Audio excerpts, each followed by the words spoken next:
Hello and welcome for another TheChiimp broadcast for Starcraft 2 for Dummies with TheChiimp.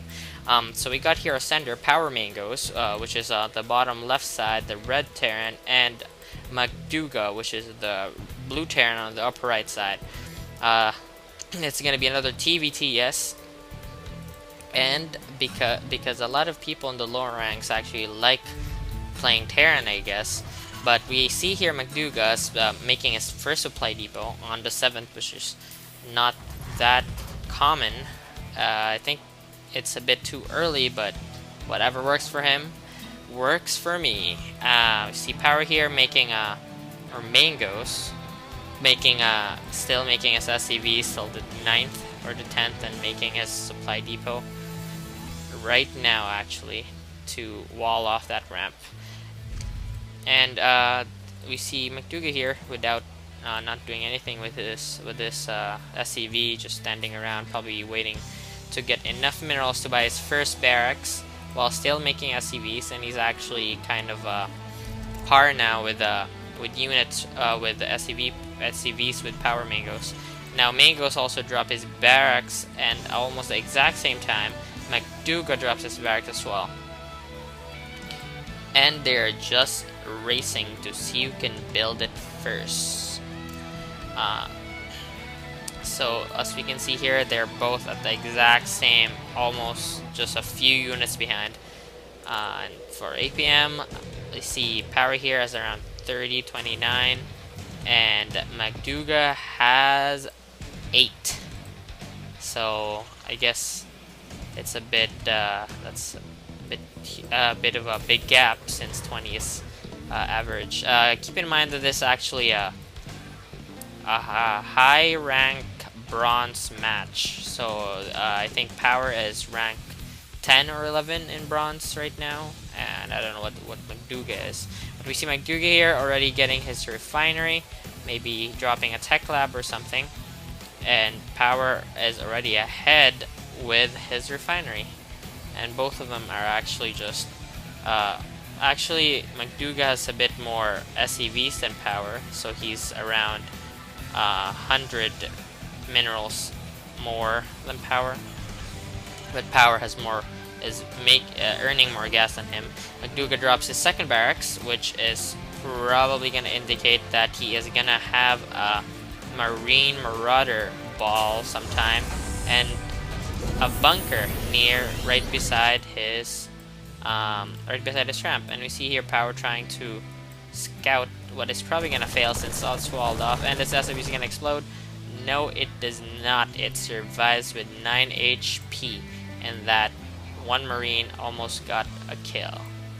We see Power here dropping his other barracks as well, and dropping a reactor for his first barracks that he planted, and a Marine. See, this is not that good of a wall, because basically what's gonna happen is that I guess for Terran it doesn't make that much of a difference, since it's not really necessary to wall off against a Terran or a TVT. But if this was a Zerg, a Baneling bus can get through here or here and just can just destroy your base entirely. We see Power here dropping his supply depot, I mean a factory, and maybe he's gonna go get some Helions, maybe a tank or something. This is actually really good placement here for Power, where he puts his SCV over here to the side, and he if we see, yeah, over here we can actually see that he can he has full vision of the destructible rock, so he can see if Magduga is actually trying to go through that rock. I don't know why he's attacking it, because now Magduga can see him, but we just heard that Magduga there needed some, or was pop locked, but I guess he got out of that now. Or was that Power that got pop locked? Yeah, it's Power that got pop locked. Anyway, Magduga here is making another Reaper, so he has 2 Reapers now, dropping a factory down, and another another tech lab actually for his barracks. So maybe he's gonna have a lot of Reapers running around or something. He has 4 more Marines here walking up and down the ramp. And he made another bunker on the backside just to protect this way, I guess. And as for power, he's getting his second gas. He is making a tech lab for his factory. And this SCV is about to do something. Nope, he's just running around and going back to mineral. And see, we have like a small MM ball here. Marines and Marauders walking around. Maybe they're gonna try to do a push. On power is researching siege tank and using that energy for a mule. As he is pushing down, this is a good placement for a supply depot as well. McDougal does the same thing, so they can see if this army is attacking. So you can clearly see here, but I don't think McDougal can actually or realizes that he's being attacked. You can hear the sounds, but he scans, but he doesn't really see anything. He does not check the rocks for anything, but it looks like it's pretty well protected. There's a bunker here for Marines and 4 more Marines standing here. And as Power Main goes to destroy the rocks, he continues and pushes through. The Marauders is going to destroy that bunker pretty quickly, but it's going to go down to who has more units. We see there's actually 4 Reapers here sneaking their way through that little, or that battle there. And I wonder where they are going. There's 3 Marauders here and Marine that just destroyed the rocks and went through the supply depot as well. The Marauders, the Reapers here are just hanging around, chilling, doing nothing. We see Power here. Does he actually see the Marauders? Why does he puts his Marines and Marauder here behind the destructible rocks? It looks like he's expecting this attack, but the Reapers are not really doing anything. Oh, there they are, and they get raped. They didn't even stand a chance. Poor little Reapers. So the Power finally gets his siege tank, as McDougal is still producing Marines coming from behind. So there's still 3 Marauders here chomping away on his engineering bay and his factory's tech lab, and he is not doing anything about it. I have no idea what is he doing. He has a Marine here, and it finally starts attacking. He has 4 Marines in this bunker, and he has 2 other Marines here. Why is he not moving it? So Power is not using this army. It would be really good and big help if he actually push this army, this tiny little squadron here, and help these Marauders. Push.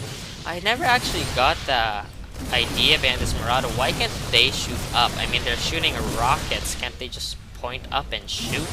But apparently they cannot. And McDougal here saying, "Darn you," to his opponent. Power Mingers does the blah face, blah face. And there's just 1 Marauder here destroying everything in his path. 10 kills. And it's just chomping away with the supply depot. Why is he not using these Marines to kill this Marauder? Or even these guys over here? It's gonna kill his supply depot, and he's gonna be pop-locked after that. And now he's moving his SCV somewhere. Where are they moving? See, Power here is making another army, and it is getting a little bit big every time that... a little bit bigger every time McDougal wastes his time. I don't know what he's doing. Just letting this Marauder shoot his barracks. Use your Marines. Pull them up. Pull them out. Power does a scan to see if he actually expanded, and he is pushing one more time. With this 4 Marauders and around 12 Marines. He's gonna go through the front this time, and I guess McDougal sees that and puts all his troops inside the bunker and then closes himself back in. But this Marauder is still well and alive, and he actually expands here. He had enough minerals. Oh, he has a lot of minerals. So he decides that he's gonna expand over here, build 2 starports, and Power Mingos catches him with a scan. And all his battalion is marching towards this defenseless base without anything. And just probably gonna end the game in this current position. We're just waiting for the GG right now. This Marauder is still alive with 13 kills. There's the GG.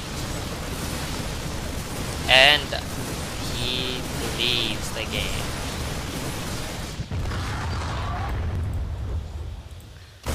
And as for anything that he did wrong here, is basically that lack of micro. He didn't know um, where his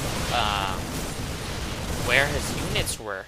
I mean, he had Marines here all over the place, but he didn't really move them. There should have been 8 Marines here. Attacking this one Marauder that has 13 kills. What a beast. Look at that. Beast Marauders. Beast.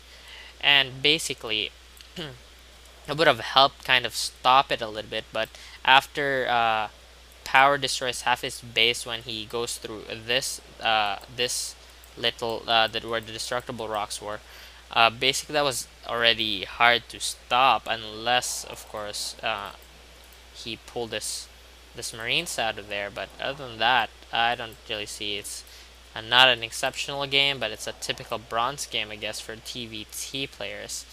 As I said, this is a bronze game. Both players are in bronze, and that's about it. Good night, everyone. Hope everyone had fun. GG.